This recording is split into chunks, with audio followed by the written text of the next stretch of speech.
Hello YouTube. Je fais cette petite vidéo pour vous montrer la cause que je viens de mettre, que je viens de démarrer. J'ai fait un premier essai avec une cause qui était faite à partir d'une glacière.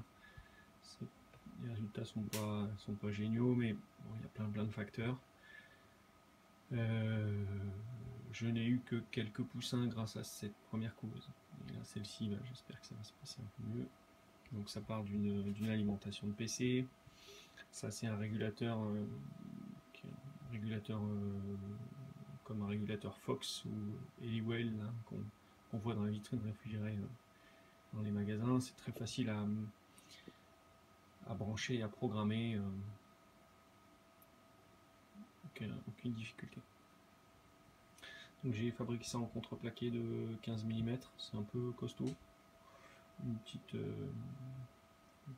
comment ça s'appelle, fenêtre en contreplaqué qui est ici. Hop.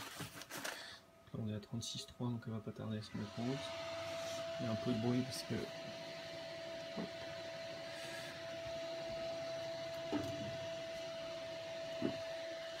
qu'il y a des ventilateurs évidemment. J'espère que ça fait le point correctement là.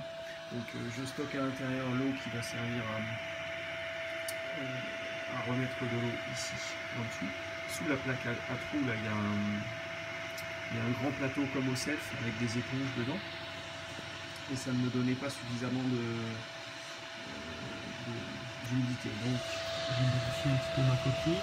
J'ai mis ici un petit ramequin qui est à côté de la lampe. Et donc du coup, ça me donne une hygrométrie qui est beaucoup plus acceptable. Je suis aux alentours de 55% et c'est encore en train de monter. Voilà.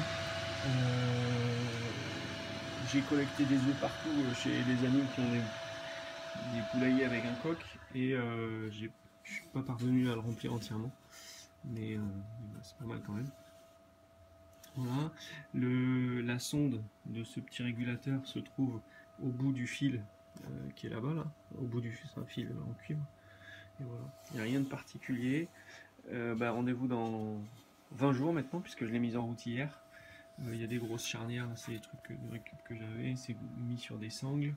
Enfin, c'est mis sur des sangles, c'est mis sur une structure en acier que j'avais. Et puis il y a des sangles de transport pour que je puisse éventuellement la prêter ou on voit un peu mieux l'alimentation du PC. Il n'y a vraiment rien de bien compliqué. Je pense que si j'ai du mal à faire monter l'hygrométrie, c'est parce que c'est du bois et que il était extrêmement sec. Donc, puis en plus j'ai une source de chaleur permanente à l'intérieur. Voilà, n'hésitez pas à vous abonner à ma chaîne YouTube et puis surtout si vous avez des questions par rapport à ce que j'ai déjà fait ou alors des choses que vous savez mieux faire que moi, n'hésitez pas. Bonne journée.